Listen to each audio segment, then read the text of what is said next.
Noong ikalawa ng Abril taong 1917, hiniling ng Pangulo ng US na si Woodrow Wilson sa Kongreso na magdeklara ng digmaan laban sa Alemanya, na nagtatakda sa pagpasok ng Estados Unidos sa unang digmaang pandaigdig.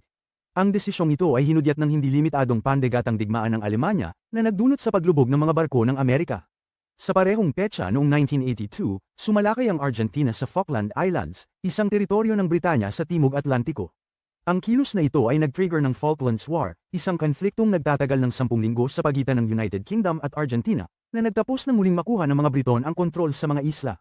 Sa wakas, noong ikalawa ng Abril taong 2005, si Pope John Paul II, ang pangalawang pinakamatagal na naglingkod na papa sa kasaysayan, ay pumanaw.